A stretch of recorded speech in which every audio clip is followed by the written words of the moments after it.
मेरा नाम रुचि है। मेरी उम्र 22 साल है और मैं छत्तीसगढ़ में रहती हूँ।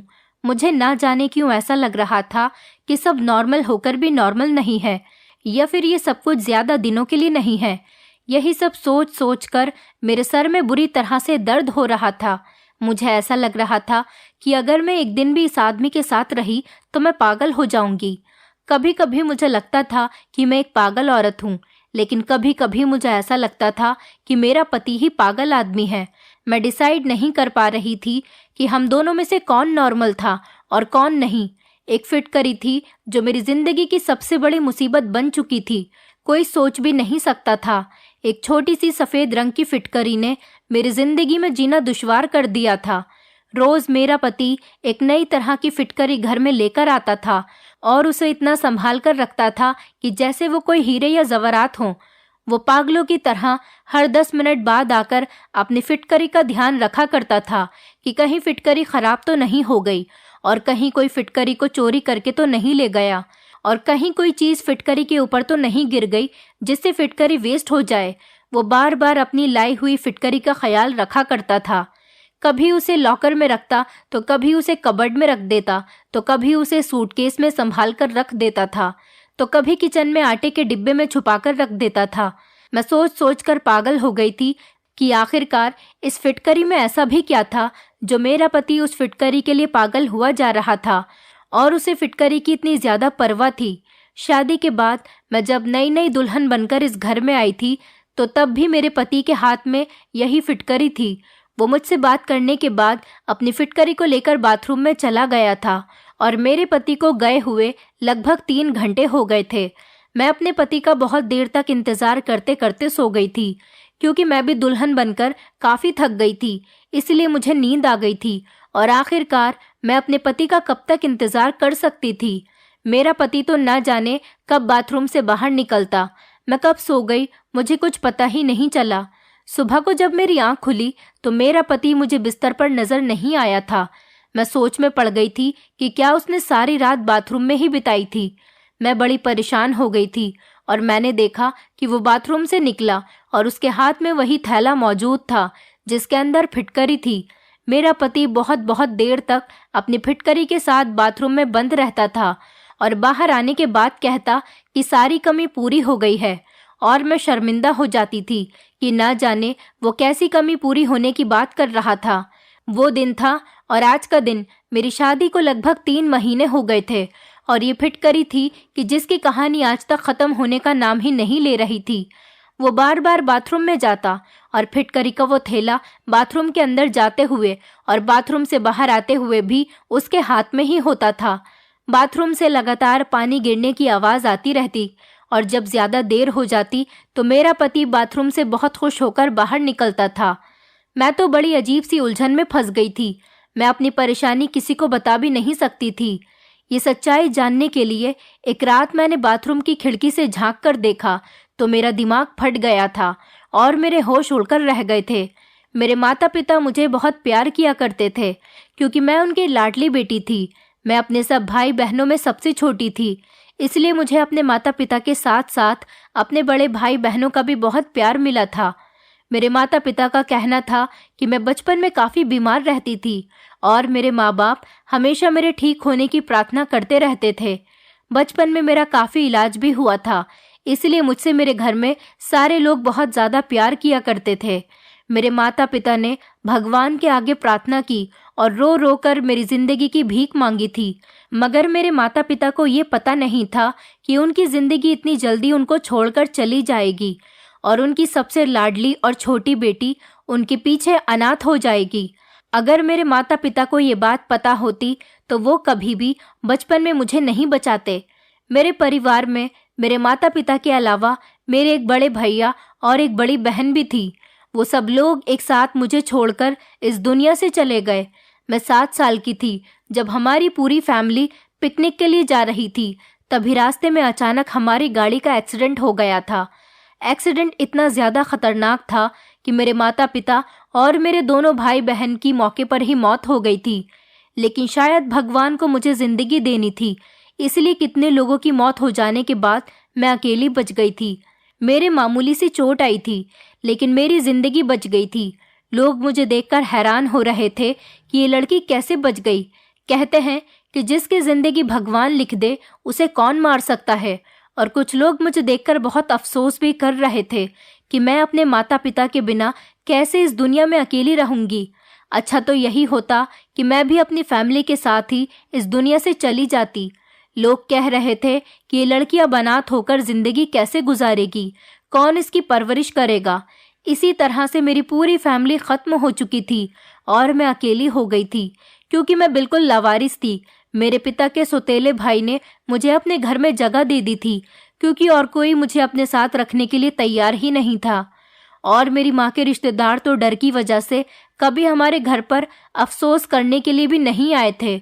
मैं अपने चाचा चाची के घर में रहने लगी थी और उनकी बेटियों की उतरन पहनकर उनका बचा हुआ खाना खाकर अपना गुजारा कर रही थी। वो लोग मुझे बहुत ताने भी दिया करते थे। उन लोगों के ताने सुन सुनकर ही मैं जवान हो गई थी और इसी तरह से टाइम तेजी से गुजरता चला गया था और मेरी शादी की उम्र हो गई थी। मेरे लिए काफ़ी सारे रिश्ते भी आने लगे थे। मुझे ऐसा लगता था मेरे लिए रिश्ते आते ही मेरी चाची परेशानी में आ जाती थी। मेरी चाची ने मुझसे जान छुड़ाने के लिए मेरी शादी एक ऐसे इंसान से कर दी थी जिसको मैं जानती तक नहीं थी। फिर भी मैंने सोचा कि चाची के घर पर मुझे सारा दिन नौकरानियों की तरह काम करना पड़ता था। इससे बेहतर तो यही होगा कि मैं अपने पति के घर काम करूं और उसकी सेवा करूं। जब मैंने अपने होने वाले पति को देखा तो लड़का काफ़ी हैंडसम और स्मार्ट था, इसीलिए मैं बेफिक्र हो गई थी। फिर सुना कि लड़के वालों का अपना घर है, तो इस बात से मैं और भी ज़्यादा खुश हो गई थी। चाची ने तो अपनी जान से छुटकारा पाने के लिए मेरी शादी जल्दबाजी में कर दी थी, क्योंकि मैं बहुत ज़्यादा खूबसूरत थी और मेरी चाची की बेटियां मुझसे ज़्यादा खूबसूरत नहीं थीं। इसलिए चाची जलन की वजह से मुझे जल्द से जल्द विदा करना चाहती थी, ताकि उनकी बेटियों के लिए आगे का रास्ता साफ हो सके।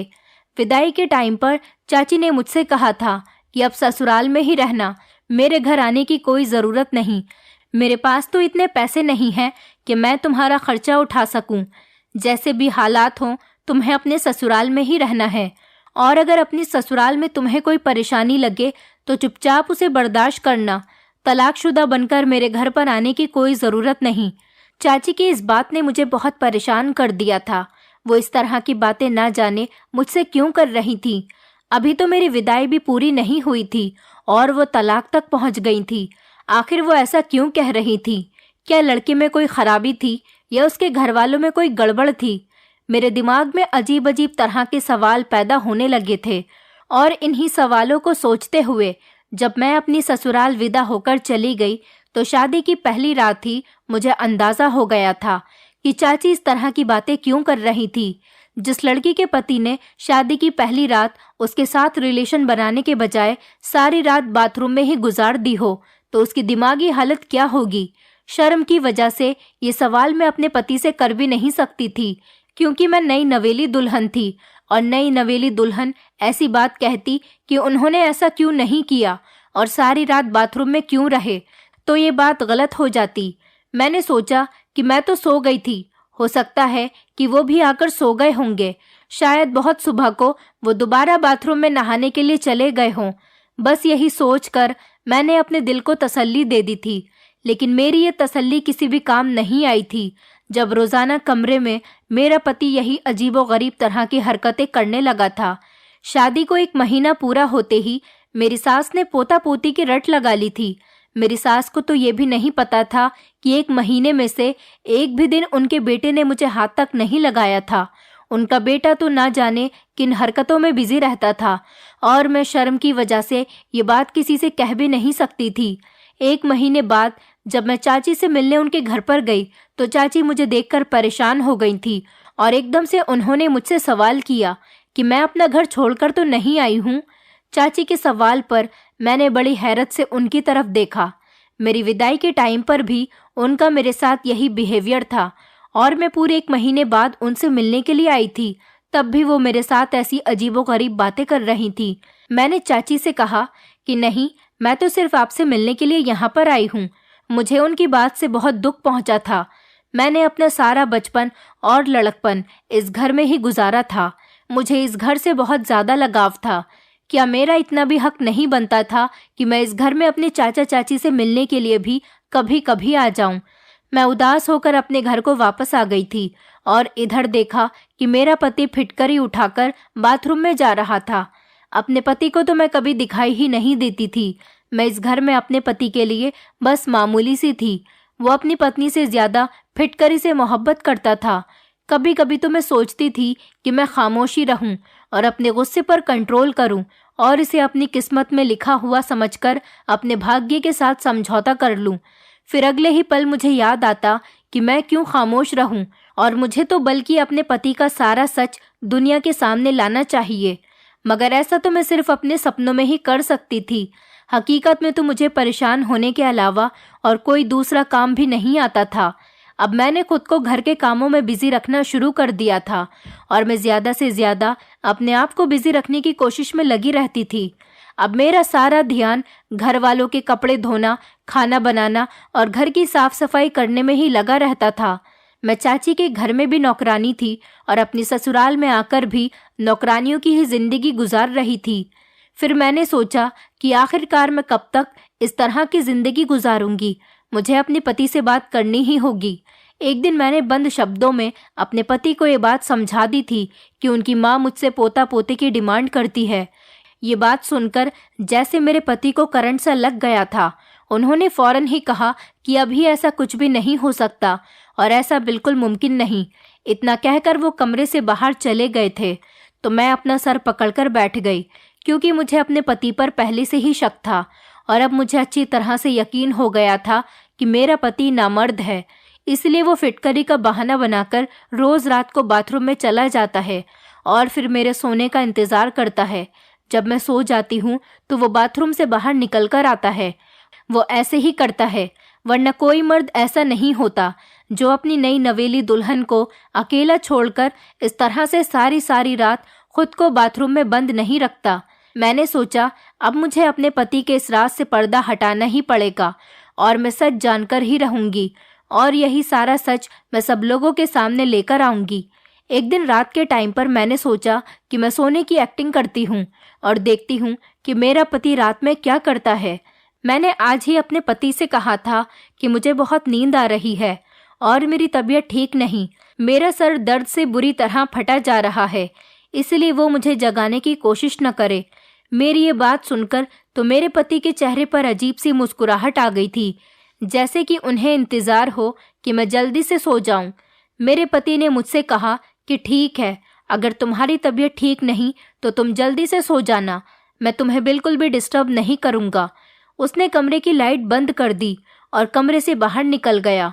ये सच था कि मुझे लेटते ही नींद आ जाती थी, क्योंकि मैं सारा दिन बहुत काम करती थी और थकान से चूर होकर जब मैं अपने बिस्तर पर सोने के लिए लेट जाती थी तो मुझे फौरन ही नींद आ जाती थी।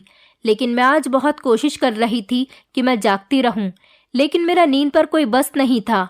आज मैंने सोचा कि दिन में जब मेरा पति घर पर था तो मैंने उनसे कहा कि मेरी तबीयत ठीक नहीं है और मैं सोना चाहती हूँ। तो उन्होंने मुझसे कहा कि हाँ ठीक है, घर का काम कोई भी कर लेगा, तुम आराम से सो जाओ। मेरी सास को लगा कि मैं प्रेग्नेंट हूँ और मेरी तबीयत ठीक नहीं, इसलिए मैं आराम कर रही हूँ। और मेरी सास ने भी मुझे किसी काम के लिए नहीं कहा था, वरना मुझे तो आराम करने का मौका ही नहीं मिलता था। मैंने नींद दिन में ही पूरी कर ली थी। मैं जी भर के सोई थी ताकि मैं रात को देर तक जाग सकूं। मैं लगभग 1 घंटे तक अपने पति का इंतजार करती रही थी। 1 घंटे के बाद जब मेरे पति कमरे में आए तो मैं ऐसी हो गई जैसे मैं गहरी नींद में सो रही हूँ। मैंने देखा कि वो वही फिटकरी वाला थैला लेकर बाथरूम में चले गए थे। जब उन्होंने बाथरूम का दरवाजा बंद किया तो मैं फौरन ही उठ गई थी।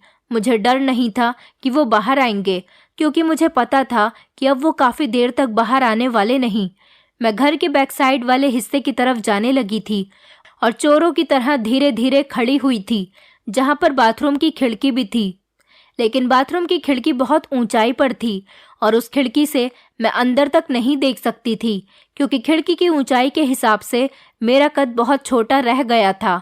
लेकिन मैं जल्दी से जाकर एक चेयर लेकर आई और मैंने वो चेयर रखी और उस पर खड़ी हो गई। उस टाइम रात के 2 बज रहे थे और घर के सारे लोग सो चुके थे। किसी की भी मुझ पर नज़र नहीं पड़ सकती थी, मगर मुझे फिर भी बहुत डर लग रहा था और डर की वजह से मेरा शरीर कांप रहा था। मैं वो चेयर उठाकर खिड़की के करीब आई और चेयर पर चढ़कर खिड़की के अंदर देखने लगी कि आखिर मेरा पति इतनी देर तक बाथरूम में करता क्या है। अपने पैर कांपने की वजह से मुझे ऐसा लग रहा था कि मैं ठीक से खड़ी नहीं हो पा रही हूँ, ऐसा न हो कि मैं गिर जाऊं। मैंने अपने अंदर हिम्मत पैदा की और चेयर के ऊपर खड़ी हो गई, लेकिन जैसे ही मैंने बाथरूम की खिड़की से अंदर झांका तो सामने का नज़ारा देखकर मेरी आंखों के सामने अंधेरा छाने लगा था। मैं चेयर से गिरते गिरते बच गई थी। ये मेरा पति कैसा काम कर रहा था, फिटकरी के साथ आखिर ये सब कुछ क्या हो रहा था। मेरे पति का दिमाग तो ठीक था। मैंने बड़ी मुश्किल से खुद को संभाला था और वापस अपने कमरे में चली आई थी। कमरे में आते ही मेरी आंखों में आंसू आ गए थे और मैं फूट फूट कर रोने लगी थी। मुझे अपनी किस्मत पर रोना आ रहा था, क्योंकि आज मेरे पति की असलियत खुलकर मेरी आंखों के सामने आ गई थी। आज तक मेरा पति मेरे करीब क्यों नहीं आया था, अब मुझे ये बात अच्छी तरह से समझ आ गई थी। तो वो ये वजह थी जिसकी वजह से मेरा पति मुझसे दूर दूर रहता था। अब मुझे यकीन हो गया था कि मेरी चाची मेरे पति की असलियत को अच्छी तरह से जानती थी, इसीलिए वो मुझसे इस तरह की बातें किया करती थी। उन्होंने जानबूझकर मुझे इस नर्क में धकेला था, वरना मेरे लिए रिश्तों की कोई कमी नहीं थी। मैं बहुत खूबसूरत थी, जिसकी वजह से लोग मुझे देखते ही पसंद कर लिया करते थे, और चाची को सिर्फ इसी बात का डर था कि कहीं मुझे उनकी बेटियों से ज़्यादा अच्छा रिश्ता न मिल जाए। इसीलिए उन्होंने मेरी शादी इस आदमी के साथ करवा दी थी। मैंने सोच लिया था कि मैं कभी भी अपनी चाची को माफ़ नहीं करूँगी। उनको मरने के बाद तो भगवान के सामने जवाब देना ही पड़ेगा। और मैं ये भी जान गई थी कि मेरी सास और मेरी ससुराल के सारे लोग मेरे पति की इस हरकत के बारे में नहीं जानते थे, क्योंकि मेरे ससुराल के सारे लोग अपनी अपनी लाइफ में काफ़ी बिजी थे। किसी को भी इतनी फुर्सत नहीं थी कि वो किसी की ज़िंदगी में झांक कर देखे कि वो क्या कर रहा है और किस लिए कर रहा है। सिर्फ यही वजह थी जो मेरे पति पर आज तक किसी ने नज़र नहीं रखी थी। बस उनकी शादी करवाना अपना कर्तव्य समझा और ऐसे इंसान से मेरी शादी करवा के मेरी ज़िंदगी बर्बाद कर दी थी। ज़्यादातर पेरेंट्स को ऐसा लगता है कि वो अपनी औलाद की शादी करवाने के बाद अपनी सारी जिम्मेदारियों से फ्री हो जाते हैं, बस हर हाल में शादी कर देते हैं, ये बात जाने बिना कि उनका बेटा शादी करने के लायक है भी या नहीं। बस किसी भी लड़की के पल्ले अपने लड़के को बांधकर उस मासूम लड़की की ज़िंदगी को बर्बाद कर देते हैं, और लड़का अपनी बदनामी होने की वजह से किसी को बताता नहीं कि मुझे क्या परेशानी है, मैं नामर्द हूँ और मैं शादी करने के काबिल नहीं हूँ। इसी वजह से मुझ जैसी लावारिस और मासूम लड़कियां दर दर की ठोकरें खाकर ऐसे आदमियों की किस्मत में आ जाती है और सारी जिंदगी अपना मुंह बंद करके जिंदगी गुजारती रहती हैं। और मैं उस टाइप की लड़की नहीं थी। मैं चुप रहने वालों में से बिल्कुल भी नहीं थी। खामोश रहकर मुझे थोड़ी ना कोई अवार्ड मिलने वाला था, बल्कि मेरे ससुराल वाले सारी उम्र मुझे बच्चे ना होने के ताने देते रहते और मुझे बांझ कहा जाता। मैं सोच सोच कर बहुत आगे निकल आती थी, और अब परेशानी ये थी कि मैं क्या करती और कहाँ जाती। मेरे पास तो अपना सर छुपाने के लिए कोई दूसरी जगह भी मौजूद नहीं थी, और उधर चाचा के घर में चाची ने भी मुझे उनके घर पर जाने के लिए मना कर दिया था। मैंने डिसाइड कर लिया था कि मैं अब खामोश नहीं रहूँगी। मैंने बहुत बर्दाश्त कर लिया था, लेकिन अब कुछ भी बर्दाश्त करने के लिए नहीं बचा था। मेरे आगे पीछे कोई नहीं था, तो इसका क्या मतलब कि मेरा पति मुझे धोखे में रखता, और मैं इंतज़ार में थी कि मेरा पति बाथरूम से बाहर आ जाए। बहुत देर बाद जब मेरा पति बाथरूम से आया तो मुझे जागता हुआ देखकर वो चौंक गया था। मैंने गुस्से से अपने पति का गिरेबान पकड़ लिया और उससे चिल्लाते हुए कहा कि आखिर तुमने मेरे साथ ऐसा क्यों किया और तुमने सारी सच्चाई मुझसे क्यों छुपाई। मेरा पति एकदम अनजान बन गया। वो ऐसे एक्टिंग कर रहा था जैसे उसे कुछ पता ही न हो। उसकी इस हरकत पर मेरा मन कर रहा था कि मैं उसे जान से मार डालूं। उसे नहीं पता था कि वो जो एक्टिंग मेरे सामने कर रहा है, मैं उस एक्टिंग को अच्छी तरह से समझ गई थी। वो मेरे सामने मासूम बनने की कोशिश कर रहा था, लेकिन वो मासूम नहीं था, बल्कि वो तो एक बहुत बड़ा चालाक आदमी था और चालाकी से ही मेरे साथ रह रहा था। मुझे बिल्कुल समझ नहीं आ रहा था कि आखिर कोई तो वजह होगी जिसकी वजह से वो अभी तक मेरे करीब नहीं आया था और शायद यही वजह थी कि वो नामर्द है। लेकिन मेरा पति मुझे ये बात बताने से बहुत डर रहा था कि उसकी इंसल्ट होगी और लोग उसकी मजाक बनाएंगे। इसलिए उसने शादी करके अपना सारा इल्ज़ाम अपनी पत्नी पर डालने के बारे में सोचा होगा। मेरे दिमाग में बार बार अजीब अजीब तरह के ख्याल आ रहे थे। अब मेरी शादी को 3 महीने हो गए थे और पिछले 3 महीनों से मैं लगातार डिप्रेशन का शिकार हो रही थी। आज जब मैं अपने पति का गिरेबान पकड़कर उससे सवाल कर रही थी तो वह हैरत से मुझे देख रहा था, जैसे कि उसे यकीन नहीं आ रहा था कि मैंने उसका झूठ पकड़ लिया है। वो हक्का बक्का होकर मुझे देखे जा रहा था। जब मेरे पति ने मुझे कोई जवाब नहीं दिया और उससे कोई जवाब नहीं बन सका तो मैंने फौरन ही अपना सामान पैक करना शुरू कर दिया। मैंने अपने पति से कहा कि तुम्हें शर्म आनी चाहिए, तुम इस तरह का घटिया काम करते हो। मैं तुम जैसे नामर्द आदमी के साथ नहीं रहना चाहती और यही वजह है कि तुम इस घटिया फिटकरी को अपनी जान से भी ज्यादा संभाल कर रखते हो। मेरा पति अब भी हैरान सा खड़ा होकर मेरी सारी बातें खामोशी से सुन रहा था, मगर ऐसा लग रहा था जैसे वो मेरी बातों को समझ नहीं पा रहा था और वो काफी सैड लग रहा था कि मैं उसकी सारी बातों को जान चुकी हूँ। मैं अपने पति को हैरान और परेशान देखकर अपना सामान पैक करके दरवाजे की तरफ जाने लगी थी और घर से बाहर निकल गई थी। सारे घर वाले सो रहे थे। अभी मैं घर के मेन गेट तक नहीं पहुंची थी कि मेरा पति भागता हुआ मेरे पीछे आया और जबरदस्ती मेरा हाथ पकड़कर मुझे अंदर घसीटता हुआ मेरे कमरे में लेकर चला गया। मैंने शोर मचाने की कोशिश की तो उसने अपने हाथ मेरे मुंह पर रख लिया, जिससे मेरी आवाज निकलनी बंद हो गई थी और हल्की हल्की आवाज में मुझे खामोश रहने के लिए कहता रहा। वो मुझे कमरे में लेकर आ गया और बेड पर बैठने के बाद उसने कमरे के दरवाजे को अंदर से बंद कर लिया। मुझे अपने पति पर बहुत गुस्सा आ रहा था। मैं एकदम दरवाजे की तरफ जा रही थी, मगर उसने फिर मुझे पकड़कर बेड पर पटक दिया और कहने लगा, ये क्या तमाशा लगा रखा है? तुम्हें मेरी बात एक बार में समझ नहीं आती? मैंने तुमसे कहा कि खामोश रहो, बस एक बार तसल्ली से बैठकर मेरी सारी बातें सुन लो। और तुम इस टाइम रात के इतने अंधेरे में कहाँ पर जाओगी? क्या तुम लोगों को हमारे बारे में बातें बनाने का मौका देना चाहती हो? अपने पति की कही हुई बात पर मैं और भी ज्यादा गुस्सा करने लगी। मैंने कहा कि तुम्हें क्या लगता है तुम लोगों से सच छुपाकर रखोगे? सच ज्यादा दिन तक छुपकर नहीं रह सकता और दुनिया वालों के सामने आ ही जाएगा कि तुम शादी के लायक नहीं हो और तुम एक नामर्द हो। मैं ये बात सारी दुनिया को बताना चाहती हूँ कि तुम नामर्द हो और तुमने मेरी जिंदगी के साथ खिलवाड़ किया है। मैं तुम्हें कभी भी माफ नहीं करूंगी। मैं अपने होश खो बैठी थी और जो मेरे मुंह में आ रहा था मैं कहे जा रही थी। मेरी इतनी बातें सुनकर मेरे पति ने मेरे मुंह पर एक जोरदार थप्पड़ मार दिया। मैं उसका थप्पड़ बर्दाश्त नहीं कर सकी और लड़खड़ाते हुए जमीन पर गिर गई और जमीन पर जब मेरे घुटने लगे तो मैं बुरी तरह से दर्द में आ गई थी और दर्द से मेरी आंखें भर आई थी और मैं रोने लगी थी। बल्कि ये चोट तो बहुत मामूली सी थी। जो चोट मेरे दिल पर लगी थी उसने मेरे पूरे दिल को घायल कर दिया था। मैं चौंक गई और परेशानी से अपने पति की तरफ देखने लगी। मुझे इस बात की उम्मीद बिल्कुल भी नहीं थी कि मेरा पति आखिरकार मुझ पर हाथ भी उठा सकता है। अगले ही पल मैं थप्पड़ का दर्द भुलाकर अपने पति के सामने आकर खड़ी हो गई और कहने लगी कि तुम्हारे थप्पड़ मारने पर भी मैं इस घर में अब और नहीं रह सकती। मैंने भी चिल्ला चिल्लाकर अपने पति से बात करना शुरू कर दिया था। मेरे पति ने फिर से कहा कि हल्की आवाज में बात करो वरना सारे घर वाले जाग जाएंगे। मेरे पति को बहुत गुस्सा आ रहा था और उसकी आंखों से गुस्से भरे एक्सप्रेशन साफ देखे जा सकते थे। मेरे पति ने कहा कि तुम जैसा सोच रही हो वैसा कुछ भी नहीं है। शायद तुम्हें गलतफहमी हुई है। मैं नामर्द नहीं हूँ। तुम अपने दिमाग से सोचना बंद कर दो।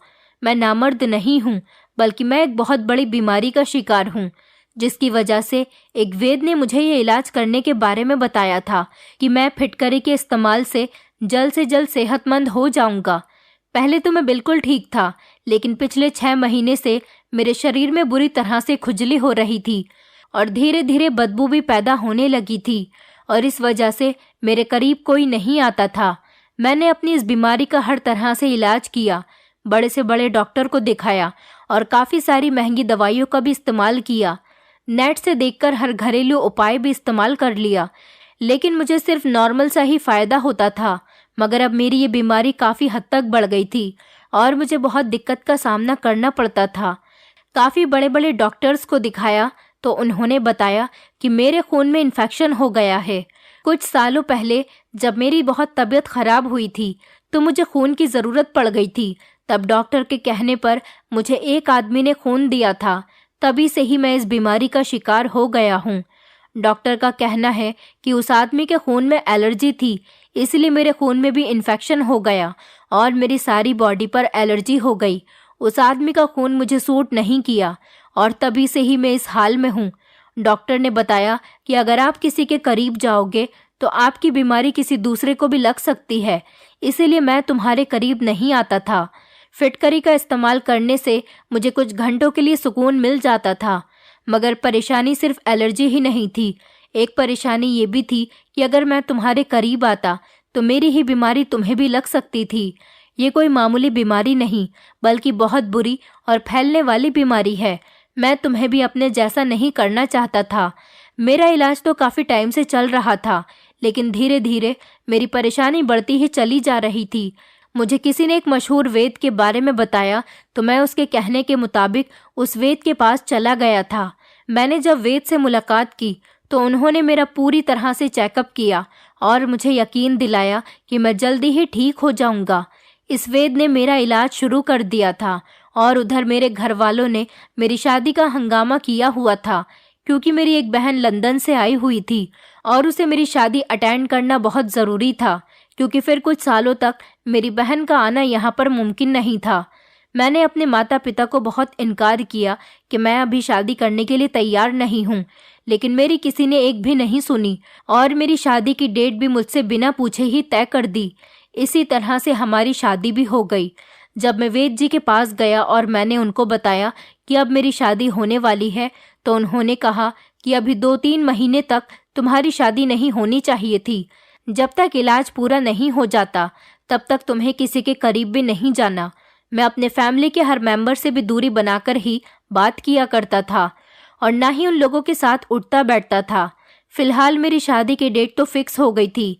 वैद्य जी ने बताया कि तुम्हें इतना करना होगा, जब तक इलाज पूरा नहीं हो जाता तो तुम्हें अपने पत्नी से भी दूरी बनाए रखनी होगी। मैं वैद्य जी की बातें सुनकर बहुत परेशान हो गया था। उन्होंने कहा कि तुम्हारी इस परेशानी का और कोई सॉल्यूशन नहीं, इसीलिए तुम्हें सबसे पहले अच्छी तरह से सेहतमंद होना होगा और अपनी बीमारी को ठीक करना होगा। फिर आराम से सारी जिंदगी तुम्हें अपनी पत्नी के साथ ही तो रहना है।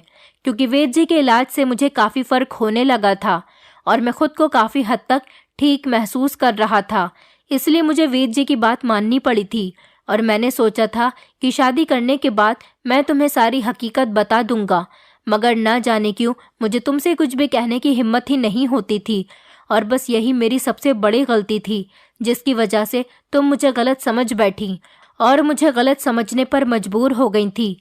वैद्य जी ने कहा कि फिटकरी से ही तुम्हारा इलाज हो सकेगा, इसलिए मैं तुम्हारे करीब भी नहीं आता था और आज तक मैंने तुम्हारे करीब बैठकर तुमसे बात करने की कोशिश भी नहीं की थी और हर रोज़ मैं फिटकरी घर पर लेकर आता था और रोज़ाना मेरा नई फिटकरी से इलाज होता था। इसलिए मैं पागलों की तरह फिटकरी की हिफाजत किया करता था ताकि मैं जल्द से जल्द ठीक हो जाऊं और एक नॉर्मल ज़िंदगी जी सकूं और तुम्हें बता सकूं कि मैं तुम्हारे साथ टाइम स्पेंड करने के लिए कितना तड़प रहा था। मेरी परेशानी बाहर से तो किसी को नज़र नहीं आती, मगर अंदर ही अंदर मैं अपनी परेशानी से बहुत ज़्यादा बेचैन हो गया था। मुझे माफ़ कर दो, मैं तुमसे माफ़ी मांगता हूँ। मैंने तुम पर हाथ उठाया और अपनी ये सच्चाई तुमसे इतने दिनों तक छुपा कर रखी। मेरा पति बहुत शर्मिंदा लग रहा था। मुझे अपने पति की बातों पर यकीन आ गया था, क्योंकि उनकी आंखों से लगातार आंसू निकल रहे थे और उनके चेहरे से सच्चाई साफ साफ नजर आ रही थी। मैंने अपने पति से कहा कि आप अगर मुझे इस बारे में पहले ही बता देते तो मैं पिछले 3 महीनों से इतना परेशान नहीं होती। मेरे दिमाग में तो तरह तरह की बातें आने लगी थीं। मेरे अलावा कोई और भी होता तो शायद आपके बारे में ऐसा ही सोचता, और तुम्हारी कुछ हरकतें ऐसी थीं जिसकी वजह से मुझे ऐसा लगा कि तुम मुझे धोखा दे रहे हो। और मैं भी अब आपसे माफ़ी मांगती हूँ कि मैंने आपके साथ बहुत बदतमीज़ी की और आपको नहीं समझा। मैंने बहुत शर्मिंदा होकर अपने पति से माफ़ी मांगी और उन्हें यकीन दिलाया कि मैं हमेशा आपका साथ दूंगी और जब तक आप पूरी तरह से ठीक नहीं हो जाते मैं आपका पूरा ख्याल रखूंगी। वो दिन है और आज का दिन है। मैं और मेरे पति हमेशा एक दूसरे के साथ हैं और भगवान की बहुत बड़ी कृपा है कि धीरे धीरे मेरे पति की बीमारी भी जड़ से ख़त्म हो गई और मेरे पति अब बिल्कुल ठीक हैं और हम पति पत्नी एक दूसरे के साथ बहुत अच्छी ज़िंदगी गुजार रहे हैं। कभी कभी हम अपनी फीलिंग्स को साइड में रखकर न जाने किन बातों में खो जाते हैं। बहुत सी ऐसी छोटी छोटी गलतफहमियां हैं जो घर को बर्बाद कर देती है। हमें अपने लाइफ पार्टनर को अच्छी तरह से समझने की कोशिश करनी चाहिए, लेकिन हम तो सिर्फ अपने बारे में ही सोचते हैं। हम नहीं जानते कि सामने वाले के दिल का हाल क्या है और वो किस परेशानी से जूझ रहा है। अगर हम किसी की परेशानी को समझ सकें तो हम उसका साथ देकर उसे कामयाब बना सकते हैं और उसकी परेशानी को जड़ से ख़त्म कर सकते हैं। मैं भगवान से प्रार्थना करती हूँ कि भगवान हम लोगों को सोचने और समझने की हिम्मत दे और ताकत दे और हमें सही फैसला करने की समझ दे। और अब मेरे पास एक 3 साल की बेटी भी है। ऐसा लगता है जैसे मेरी ज़िंदगी से सारी परेशानियां ख़त्म हो गई हैं, क्योंकि मेरे पति इतने अच्छे पति हैं कि कभी कभी मुझे अपनी किस्मत पर यकीन ही नहीं आता कि ये वही आदमी है जिस पर मैंने पहले कुछ जाने बिना ही काफ़ी सारे इल्ज़ाम लगाए थे और शक किया था। अब मैं अपने पूरे परिवार के साथ बहुत खुश हूँ। दोस्तों, उम्मीद करती हूँ आपको हमारी कहानी पसंद आई होगी।